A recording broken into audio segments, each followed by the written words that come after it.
Bueno, bienvenidos, bienvenidas nuevamente a Tercera Posición, el programa de política internacional de EVA TV. Mi nombre es Federico Montero, me acompaña como todas las veces Kiara Carro. ¿Cómo estás, Kiara? ¿Cómo estás, Fede? Muy bien, ¿y vos? Bien, muy bien. Acá vamos a estar conversando aproximadamente una hora, no es un tiempo fijo, pero más o menos una hora sobre política internacional desde una perspectiva nacional, popular, vinculada con elementos históricos, elementos de la coyuntura política, para tratar de discutir para dónde va este mundo aparentemente en desorden y para dónde debería ir la Argentina, que como bien decía uno de nuestros invitados, pareciera ser que va en un sentido a contramano del mundo. Así que nos pueden seguir, todos los lunes sale el programa a partir de las 20 horas y se mira, como decimos, toda la semana. Y en las redes sociales, ¿a dónde nos pueden buscar? Eva en vivo en Instagram, en TikTok, en Twitter y bueno, evatv.com.ar para afiliarse y aportar a esta noble causa. Bueno, y decir también que estamos muy contentos por las repercusiones que tuvo el programa que hicimos. Bueno, todos los programas estuvieron buenos, pero en particular agradecerle a los amigos y hermanos mexicanos por la repercusión que tuvo el programa que hicimos con Rafael Barajas, el Fisgón.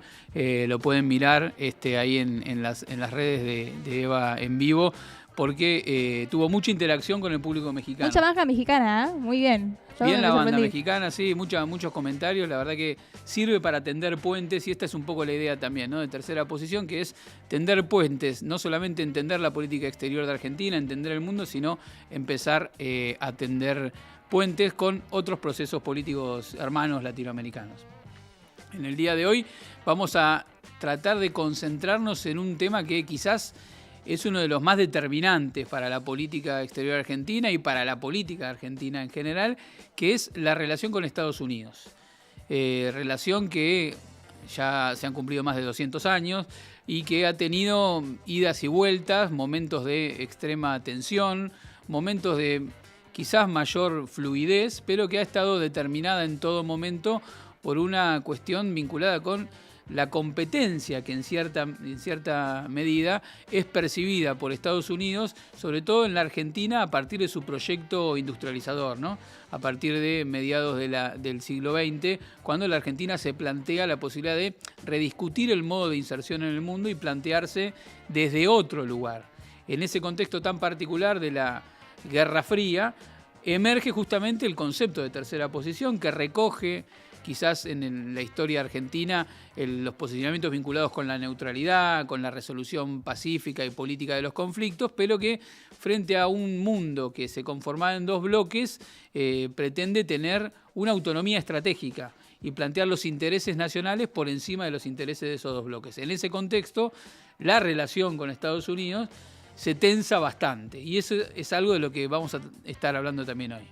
Exactamente, justo en el contexto de post-Segunda Guerra Mundial, Guerra Fría, nace la OEA, ¿no? Lo que nos compete el día de hoy, la Organización de los Estados Americanos. Se formaliza, nace en el 48, se formaliza con la carta que ya su nombre, la Carta de la OEA, en la conferencia de Bogotá, en la 9ª conferencia, ¿no? Interamericana. Así es, así es. Exactamente. Bueno, y nace con 3 objetivos principales, los tengo acá, te los voy a leer. A ver. Promover la paz, la seguridad y la cooperación en el hemisferio occidental. Vamos a ver cómo resultó esto en la realidad práctica, ¿no? Porque, es un organismo muy cuestionado.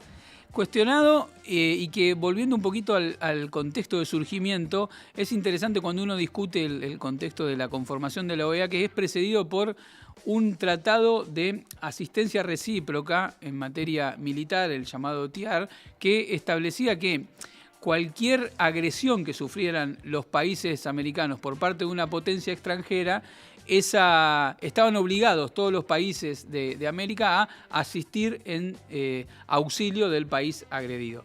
Esto viene de una doctrina de largo plazo de Estados Unidos, que es la llamada doctrina Monroe, que en realidad es formulada en 1823 y que se formula en un contexto donde Estados Unidos estaba terminando de conformar la construcción del propio Estado Nacional después del proceso de independencia y demás. Y su poder regional se presentaba como proyectándose hacia la región en un contexto donde las amenazas de la presencia de potencias coloniales, europeas, claro, europeas tipo Francia, España, entonces Monroe, como respuesta a la propuesta de integración que había llevado adelante Bolívar en el Congreso de Guayaquil, establece la doctrina de Monroe, que es el concepto de América para los americanos. Sí, que básicamente, como decías vos, Fede, las potencias extranjeras europeas no debían interferir en los asuntos latinoamericanos, ¿no? Porque justamente lo que decías, América para los americanos, que en la realidad práctica funcionó básicamente como, lisa y llanamente, como la justificación de Estados Unidos para intervenir en los asuntos de Latinoamérica. Sí, fue un poco así, sobre todo en el contexto de la creación de la OEA, que era esa post-Segunda Guerra Mundial, inicio de la Guerra Fría, donde Estados Unidos pretendía ordenar un poco la región en torno a sus intereses estratégicos. Pero a partir de ahí la OEA fue teniendo distintos momentos en su desarrollo político, muy tensa, sobre todo en los años 60, con el proceso cubano, y luego ha derivado en lo que hemos visto en los últimos tiempos, donde ha visto una especie de vuelta a esa doctrina de Monroe. El propio Donald Trump en 2018 vuelve a esgrimir, que se vuelve a poner en evidencia, y lo vemos en varios procesos vinculados con las democracias latinoamericanas. Exactamente, bueno, no es menor el caso de Bolivia, por ejemplo, bueno, de Cuba. La OEA ha tenido injerencias cuestionables, por lo menos, como poco y como siendo muy buena en el término, respecto a los procesos democráticos que se han dado en América Latina. Así es, pero bueno, para hablar de todo esto y mucho más, para hablar de Estados Unidos, la importancia que tiene caracterizarlo adecuadamente para la proyección argentina en el mundo, para hablar de la OEA, tenemos nada más y nada menos que a un gran invitado, como todos los programas, un buen invitado, pero creo que lo vamos a aprovechar mucho, que es nada más y nada menos que Carlos Raimundi. ¿Cómo estás, Carlos? Bienvenido. Es un gusto recibirte, Carlos. Bueno, Carlos fue diputado nacional, es profesor en la Universidad de La Plata, abogado, y fue nada más y nada menos que embajador argentino ante la OEA durante el último gobierno de Alberto y Cristina Fernández de Kirchner. Así que es un gusto tenerte acá. No, para mí un gusto y nada, muy honrado de poder estar acá. Muchísimas Además, gracias. Carlos es platense, como yo. Bueno, somos yo no de soy dos mitades platense. deportivas distintas. Eso iba a decir. Esta mesa no se va a ver teñida por la diferencia que pueda haber en el plano futbolístico, sino todo lo contrario. Eso es algo que nos une todavía más. Bueno, yo no soy platense, pero estudio allá, así que tengo mi vida hecha ahí, así que comparto sentimientos. Bueno, Carlos, queríamos arrancar conversando con vos sobre un tema que es de enorme trascendencia, la situación política internacional. Tratamos desde este programa que se llama Tercera Posición arrojar elementos para entender a dónde estamos parados, este desorden que vivimos a nivel internacional, la competencia estratégica entre China y Estados Unidos, pero fundamentalmente para repensar el rol de la Argentina, que muchas veces creemos que estamos yendo en una especie de contramano del mundo. ¿Vos cómo estás viendo hoy a la Argentina? ¿Cómo estás viendo la política exterior de Milei? En resumidas cuentas, ¿vamos bien o vamos mal? No, vamos en el sentido exactamente inverso al que creo que deberíamos ir. Primero, resaltar que en un momento como hoy, yo creo que ha sido siempre así, ya lo decía el general Perón, ¿no? Pero vamos a ponernos en el presente. Nunca más que hoy resolver los problemas nacionales o regionales implica tener una mirada de lo que está pasando en todo el mundo. Porque no hay forma de resolver problemas nacionales sin entender la situación mundial, ¿no? Lo acaba de decir el presidente Petro en un discurso brillante que no lo terminé de escuchar, lo estaba escuchando mientras venía para acá en Chicago y esta semana varias intervenciones seguramente en la Asamblea de Naciones Unidas y demás. Eso, número uno. Bueno, no, pero para ir a lo de la Argentina, la política interna de Milei y la política externa son una especie de nado sincronizado, digamos, ¿no? Porque los dos confluyen exactamente en el mismo objetivo, que es muy, pero muy grave, que va hasta, diría, más allá de la tragedia que están viviendo las familias argentinas y los seres humanos en la Argentina. Las personas jóvenes que frente al retiro del Estado están siendo objeto del de los intereses del crimen organizado, que es muy poderoso en el conurbano, en el interior del país.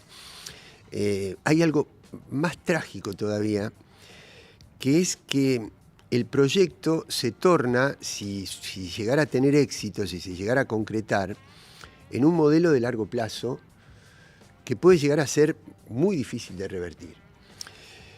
¿Por qué? Porque así, ustedes vieron, permítame una imagen que creo que es ilustrativa, ustedes vieron que el neoliberalismo adquiere de alguna manera relieve mundial a partir de las experiencias de Margaret Thatcher en el Reino Unido y de Reagan, 1979-1981, pero previamente había existido un laboratorio de prueba de eso, del neoliberalismo, que fue el golpe de Pinochet en el año 73 y el golpe Videla-Martínez de Hoz en el año 76.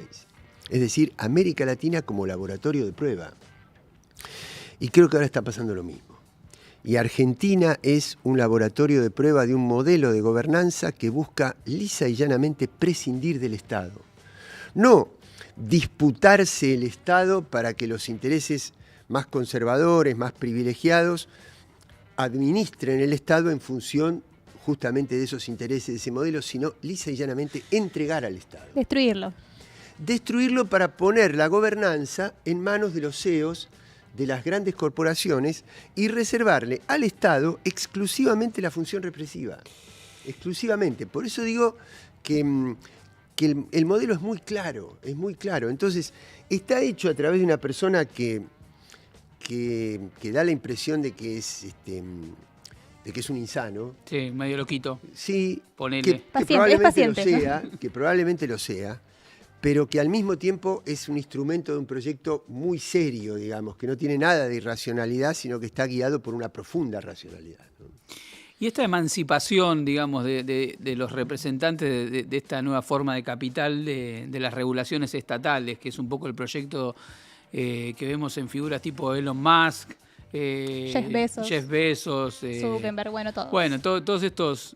Los dueños de las Big Tech. Que hoy Tech son más famosos que los líderes políticos. Sí, vos le preguntás a un pibe joven quién es Elon Musk y seguramente sabe quién es. Y le preguntás quién es Erdogan o quién es Modi o quién es Xi Jinping y probablemente no lo sé. No, y que también tiene más peso político que varios políticos de cualquier parte del mundo, te digo.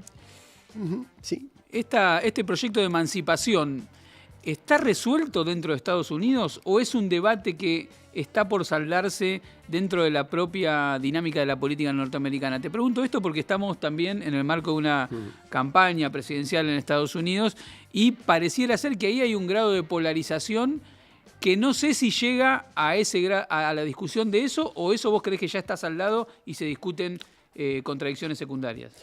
No, yo creo que, mira, es muy importante la pregunta, Federico, y al mismo tiempo muy, muy profunda, muy amplia, porque yo creo que esta disputa entre un gobierno o entre una candidata que tiene un discurso hecho en un tono que uno le resulta mejor, más amigable que el discurso de Trump, porque no te llega a decir que los haitianos comen perros.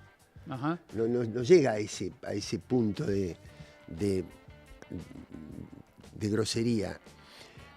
Pero cuando vos ves el financiamiento de las dos campañas, que me parece que es fundamental, ahí no vas a ver, ahí ves una interna del capital transnacional, pero es un sector del capital transnacional con un sentido un poquito más globalista en un punto, con un sentido más apoyado en el complejo militar industrial, y del otro lado en la relocalización de empresas y demás, pero ninguno de los dos, es decir, tienen un efecto al interior de la sociedad.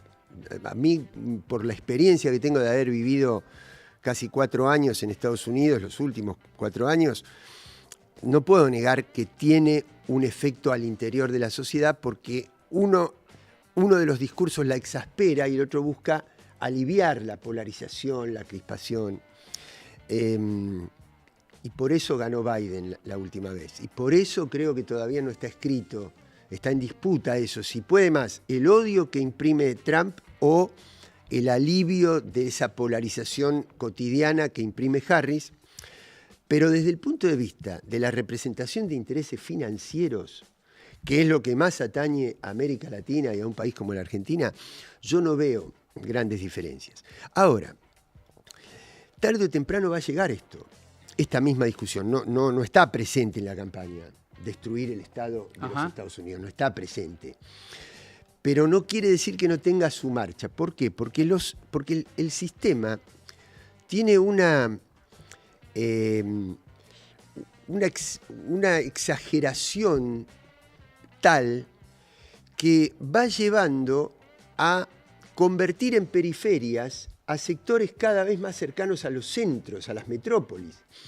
Los otros días conversando con representantes de la izquierda europea, nos estaban señalando cosas que está viviendo Europa que son muy similares que son problemas que hasta no hace mucho eran propios de las periferias, no de los centros de poder.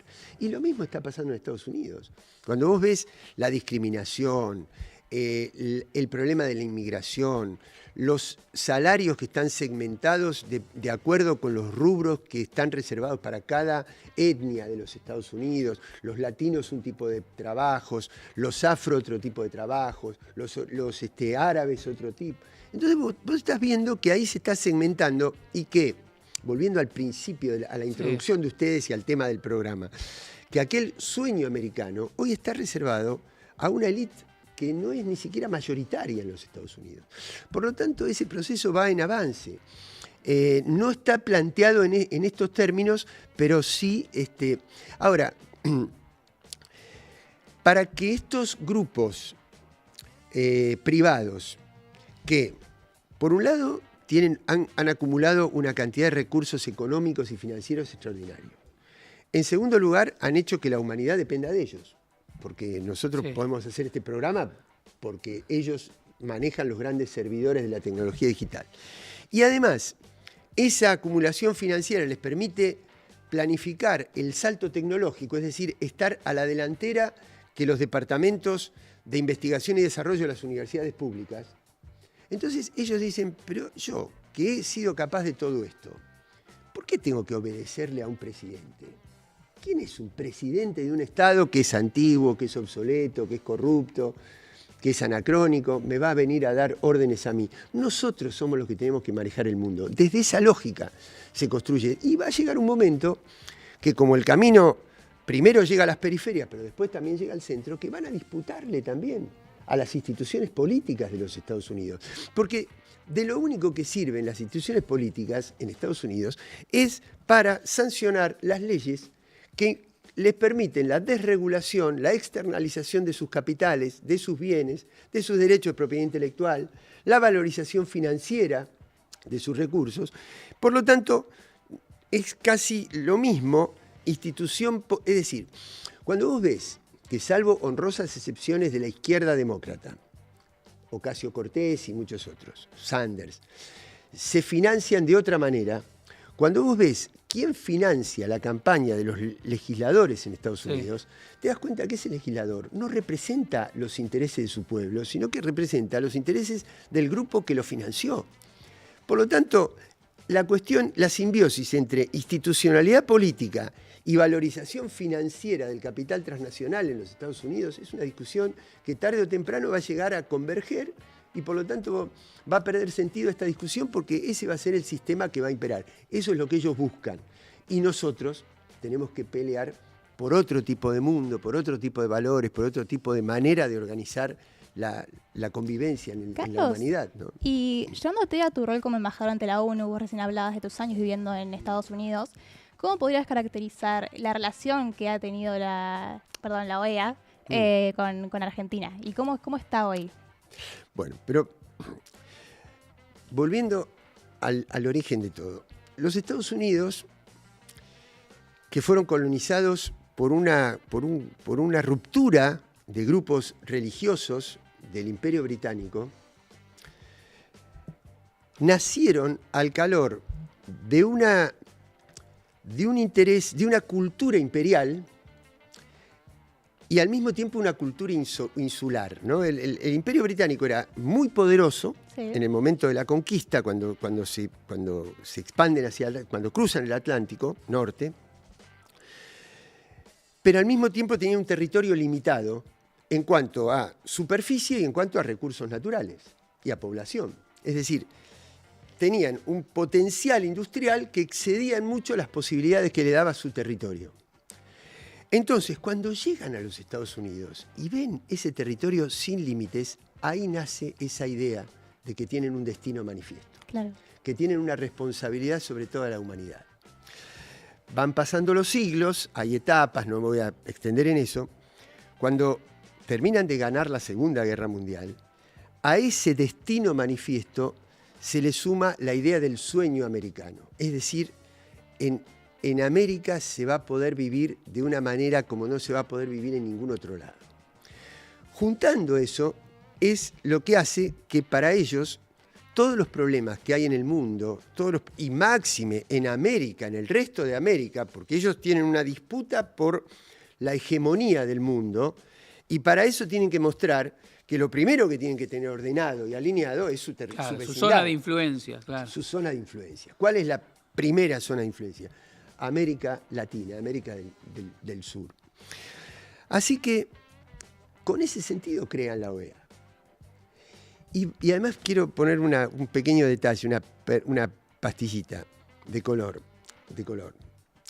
La OEA se precipita, digamos, en su organización porque surge después de un conflicto muy grande que hay en Bogotá en el año 48 por la muerte de Eliezer Gaitán. Que teniendo a Getúlio Vargas en la década de los 40 en Brasil, teniendo a Perón en Argentina, y si hubiera ganado Gaitán en el norte de América del Sur, se hubiera producido un blindaje, digamos, de gobiernos nacional populares para aquel momento, de tercera posición, de neutralidad, de no alineamiento, que hubiera puesto en riesgo los intereses de Estados Unidos. Y vos fíjate que ¿qué es lo que sucede en Bogotá? Primero hay un estallido social muy grande, que es aplacado por una dictadura, pero además lo primero que hacen es achacarle a un hecho aislado. Fue un loquito el que lo mató. No fue un sistema, fue un loquito. Para hacer relaciones de que no hay nada nuevo bajo el sol. No hay nada nuevo bajo el sol. Nace la OEA. Para, entre otros objetivos, lograr la prosperidad del hemisferio. Entonces ahí yo tengo un problema ab initio, en el propio origen de la OEA. Yo creo que las Américas no son un hemisferio. El hemisferio está partido. Hay dos países que son del norte, que son Canadá y Estados Unidos, que miran la agenda global desde los intereses del G7 y de la OTAN. Por lo tanto, tomes lo que tomes, tomá Amazonia, tomá litio, tomá desarrollo industrial, tomá pesca, lo que quieras, hay una mirada de apropiación de todo eso desde el norte y una mirada de defensa de la soberanía desde el sur. Por lo tanto, jamás podría haber una política común entre los dos países que representan el norte y los 33 países restantes que miramos y leemos la agenda global desde la mirada del sur. Por eso yo creo que es inviable la OEA, el objetivo de la OEA es inviable desde el momento en que se fundó. La relación con la Argentina fue pasando etapas, no era lo mismo la relación con Perón que la relación con Videla o con el desarrollismo, es decir, o con Menem, o ahora con el alineamiento automático. Ahora, la OEA tiene momentos en que fue como más explícita, el golpe en Bolivia, pero después tiene momentos de silencio, porque todos los golpes y las invasiones, desde los años 50 para acá, que fueron decenas, ¿dónde gravitó la OEA? Es decir, la OEA es el Ministerio de Colonias de los Estados Unidos, no cabe ninguna duda.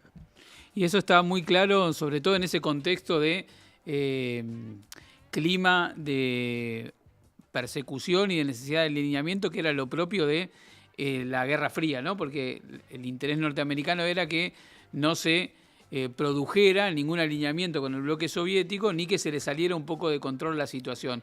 Hoy pareciera ser que hay una especie de nueva retórica en relación a esa idea de la Guerra Fría y lo dice en los propios términos en 2018 Donald Trump cuando dice que va a retomar la doctrina de Monroe ante la posibilidad de injerencia de potencias extranjeras con afán expansionista dentro de América. ¿Cómo lo ves asimilable, más allá de la retórica que también compra el propio Milei, de una idea de una Guerra Fría que ya no existe? Pareciera ser que en los hechos se han ocupado de hacerlo, porque de la mano de esta retórica de Donald Trump se destruyeron los procesos de integración autónomos de América del Sur, se le dio rienda suelta, por ejemplo, a la Constitución del Grupo de Lima para ir contra Venezuela, y hoy por hoy la presencia de Laura Richardson, aunque bajo un gobierno demócrata, también habla de una extensión no solo política, sino también militar.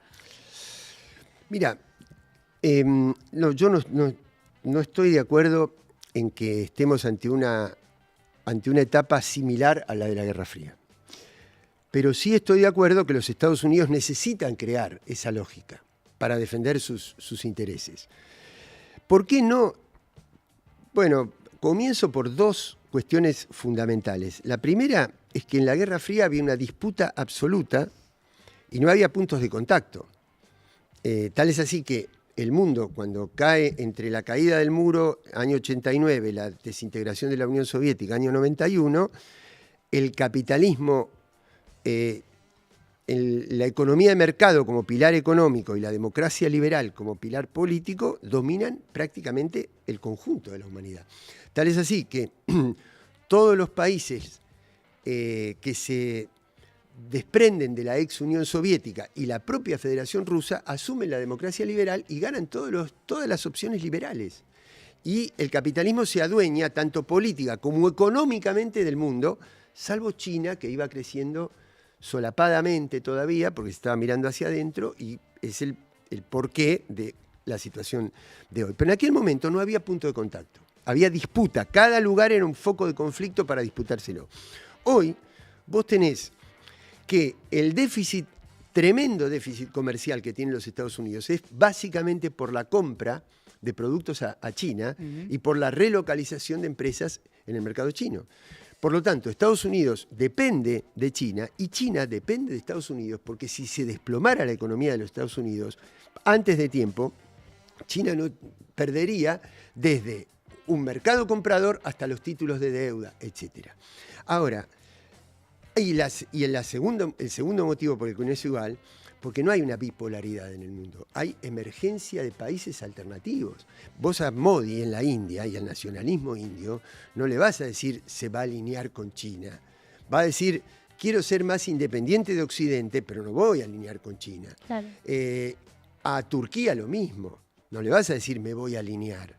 Por lo tanto, estamos en la construcción de un mundo con otras fuerzas emergentes. Por lo tanto, no hay esa bipolaridad absoluta. Ahora, que los Estados Unidos mantienen su afán de gobernar el mundo en favor de estos pocos intereses que hablábamos al principio, no cabe ninguna duda, y por eso intentan crear esta lógica. En estos momentos se acaba de aprobar un proyecto en las dos cámaras de los Estados Unidos de una ayuda de $1.600 millones pura y exclusivamente de propaganda anti-China.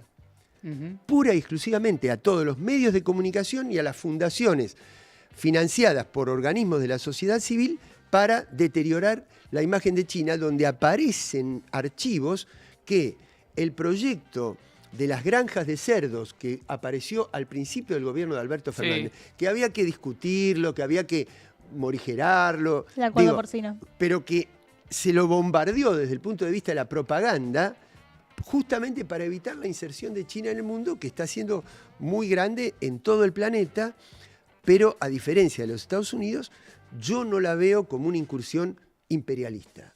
La veo como una incursión, sí, de beneficio mutuo, sí, de defensa de sus intereses, pero no de imperialismo en el sentido de destrozar nuestra autonomía, como sí lo ha tenido el capitalismo occidental. Ahora, Carlos, vos bien decías que la hegemonía norteamericana que se construye después de la Segunda Guerra Mundial se basa también no solamente en la presencia militar, la presencia económica, sino en exportar un sueño o una idea de sociedad que era ¿no? el modo de vida americano. Nosotros tenemos un recorte del debate entre Harris y Trump, donde Trump justamente hace una declaración que me gustaría que la pensemos en términos, más allá del escándalo, en términos de qué representa eso sobre si continúa o no este sueño americano. La escuchamos. A lot of towns don't want to talk about it because they're so embarrassed by it.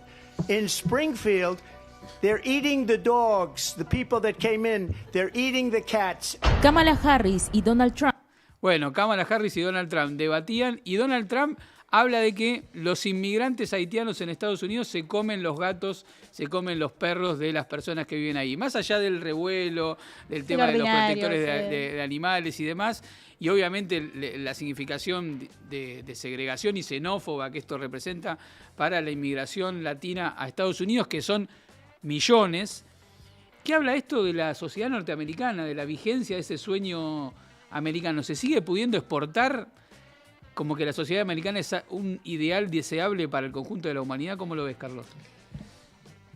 Creo que no, que digamos que hay una realidad, que puede haber, que hay una intención que en su momento, claro, cuando los Estados Unidos se expandían económica y culturalmente, necesitaban exportar sus capitales y sus intereses financieros y al mismo tiempo exportar un estilo de vida que permitiera estandarizar esos consumos. Digamos, el Plan Marshall no fue únicamente ayuda en dólares para reconstruir Europa, sino reconstruirla de tal manera que hubiera una dependencia absoluta entre el nuevo modelo de sociedad europea que se estaba pergeñando con los intereses de los que aportaban el capital financiero.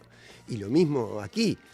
Hoy creo que ya no estamos en condiciones, porque ya ese estilo de vida americano, como te decía hace un ratito, ese estilo de vida de yo tengo mi casa, mi chalet, mi auto, lo pago en créditos, endeudo a mi familia por 30, 40 años y en ese endeudamiento incluyo el seguro de salud y el estudio universitario de mis hijos, hoy es simplemente para la minoría anglosajona pura y autóctona de los Estados Unidos, que es la descendiente de aquella colonización originaria. Pero hoy la inmensa mayoría de la población de los Estados Unidos no está dentro de ese circuito.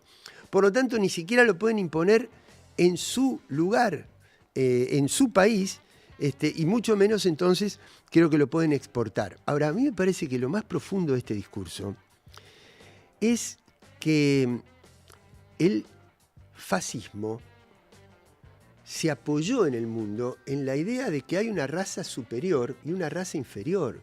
Y aquí lo que está diciendo Trump es que hay una raza inferior que come perros, que son los haitianos, que son los sudamericanos.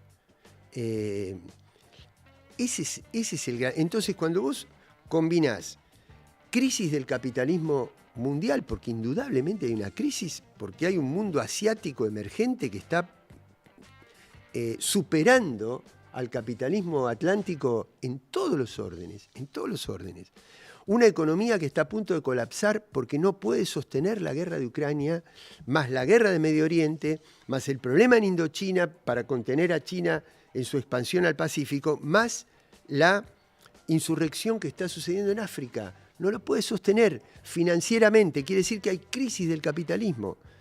Y si al mismo tiempo le sumás un discurso racista, se dan los dos componentes que dieron la posibilidad del nacimiento del nazismo en Europa y la guerra mundial. Por lo tanto, tenemos que detener esto urgentemente, porque yo veo tremendamente peligroso este tono que está llevando no la campaña de Estados Unidos únicamente, sino la política mundial a través de los mensajes de odio de este aparatito, ¿no? Y a esos factores le podemos sumar también la crisis de la democracia, como se vio también en Estados Unidos, totalmente, ¿no? Con la invasión al Capitolio, totalmente. Pero como también se ve en Europa y como lo vemos en nuestro país, porque finalmente la emergencia de Milei también es el resultado de una crisis de representación política. Me faltó decir eso, sí, totalmente, Federico, es así como vos lo decís. Es decir, una democracia representativa que no representa. Preguntale, salgamos del estudio, cruzás la calle, empezás a hablar con la gente, dice, ¿usted se siente representado por la democracia? No la representa. Entonces, hay dos maneras, para simplificar, de que el Parlamento no intervenga. Una fue con la dictadura, cerrándolo. La otra es vaciándolo de contenido, haciendo que ningún ciudadano se sienta representado por la institución Parlamento. Vos votás, la autoridad que vos elegiste llega al gobierno, pero después tenés todos los indicadores que van en contra de tu calidad de vida. Entonces, ¿qué quiere decir? ¿Que vos votaste perder calidad de vida? Bueno, hoy está ganando un poco ese discurso, ¿no? Hoy está ganando esa credibilidad de decir, no está tan mal que yo pierda derechos. Pero yo no creo que la gente en el fondo mayoritariamente crea que tiene que perder derechos. Si los pierde, pese a haber votado otra cosa, es porque hay un sistema que no representa, que está tan intermediado por intereses que no son justamente la voluntad popular. Por lo tanto, hay que repensar la democracia. Porque si no, nosotros vamos a querer salir de este proceso con las reglas de juego que nos impone el proceso. Y no lo vamos a lograr, vamos a caer en una nueva frustración. Te pongo un ejemplo. Suponete que mañana vuelve al gobierno, se reorganiza el movimiento nacional, se superan todas las internas. Ojalá. Volvemos. Y volvemos, ¿no? Y estamos ahí. Y digo, me privatizaron aerolíneas, quiero recuperar aerolíneas. Mañana la recupero, firmo un decreto. Y tengo el juicio del CIADI. Claro. Y tengo la prórroga de la jurisdicción de los tribunales de Nueva York, que es lo que le pasó a Axel con el tema de YPF. De YPF, ¿no? claro. Que ni siquiera... Que todavía está el juicio. Que ni siquiera se lo hace un accionista de YPF, sino que se lo hace un grupo privado que le compra al accionista el derecho de litigar. Por lo tanto, privatiza la cuestión jurisdiccional también. Bueno, digo, nos va a pasar eso. Por lo tanto, una razón más para mirar la geopolítica, porque si no hay una nueva inserción geopolítica, y nosotros creemos que en el mismo sistema, donde sigue coexistiendo el Fondo Monetario, el CIADI, la OTAN, etc., nosotros vamos a poder hacer nuestra política, no la vamos a poder hacer. Y en un sistema donde hay una democracia vaciada completamente de contenido, tampoco lo vamos a poder hacer y vamos a llegar a una nueva frustración. ¿Y qué política exterior, perdón, qué política exterior necesitamos para volver? Bueno, por empezar, una política que reconstituya el eje de integración latinoamericana, porque vos fijate, este programa se llama Tercera Posición. Tercera ¿no? posición, así se llama. Perón cambia el sentido del eje aglutinador de América del Sur, de Hispanoamérica a Iberoamérica. Hispano porque era solo la colonización española, no, él le agrega la portuguesa también. ¿Para qué? Para poder hacer la integración con El Brasil. famoso ABC. El ABC con Brasil, para incluir a Brasil. Quiere decir que esto que ha hecho Milei de distanciarse de Lula, de apoyar a Bolsonaro y de salir de los BRICS, es quebrar el eje aglutinador de América del Sur, que es Argentina-Brasil. Sumar a Venezuela, Colombia, el norte de América y ahora México, que también tiene gobiernos que miran desde el sur, es fundamental porque las amenazas son transnacionales también. Las amenazas económicas, culturales, intelectuales, de narcotráfico, de crimen organizado, son transnacionales. Por lo tanto, reconstituir a América como uno de esos polos emergentes de poder en un mundo multipolar. Yo creo que los dos grandes ejes tienen que ser antiimperialismo y multipolaridad. Para poder enfrentar los problemas que vamos a tener si elegimos un camino de antiimperialismo y de multipolaridad, tenemos que tener un tercer eje fundamental que es valentía. Si la próxima fuerza política no tiene valentía, no tiene coraje, otra nueva frustración, pero así te lo firmo ya. Y Carlos, en este nuevo mundo multipolar que vos mencionabas, ¿qué tiene que pasar con la OEA? ¿Se tiene que reformar? ¿Es posible? No, es imposible. Hay que pensar en otros organismos. Sí, pero sí, hay que pensar en otros organismos, pero yo te podría decir, Kiara es tu nombre. Sí.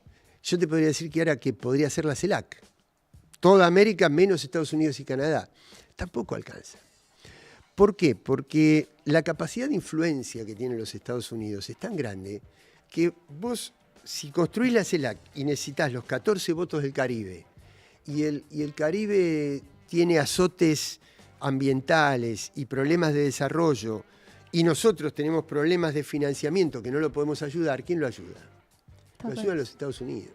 Entonces yo te diría, antes que nuevas instituciones, yo creo que hay que construir hegemonía nacional popular, hegemonía soberanista. Y en la medida que vos tengas más países soberanos, vas a tener organismos que desarrollen, multilaterales, que desarrollen políticas soberanas. Porque si no, vos tenés... Y Naciones Unidas es más equilibrada que la OEA. Porque Claro. en Naciones Unidas está China, está Rusia, está Turquía, está Irán, está la India, hay países africanos, es otra cosa. Y aún así no pueden torcer el brazo del imperialismo occidental. Votaron 187 contra 2 levantar el bloqueo de Cuba. Votaron la otra semana también, por mayoría absoluta, un cese al fuego en Gaza, y no lo pueden lograr. ¿Por qué? Porque el lobby transnacional, en este caso de los capitales que sostienen al gobierno de Netanyahu en Israel, que inciden en Estados Unidos, en Inglaterra, etc., no ha sido capaz, no ha sido posible vencerlo con el concurso de una cantidad de estados. Por lo tanto, no es una cuestión de organismos, es una cuestión de contenido. Si hay contenido de políticas antiimperialistas, aún con este organismo, con el otro, ya veremos. Respecto de la OEA particularmente, mi impresión es que los países que tengamos gobiernos nacional populares tendríamos que vaciar de contenido la OEA. No tiene sentido estar en ese organismo. Un poco como se hizo en aquel momento cuando Ecuador se retiró en parte para darle más aire a la CELAC, pero quedamos a medio camino. También es cierto que Sí. Esto que vos planteás, desde el lado nuestro, vamos a ponerlo así, también faltó un poco de capacidad para ver la significación que tiene esta partición de aguas en términos históricos y poder hacerse cargo de eso, incluso al interior de nuestros propios países.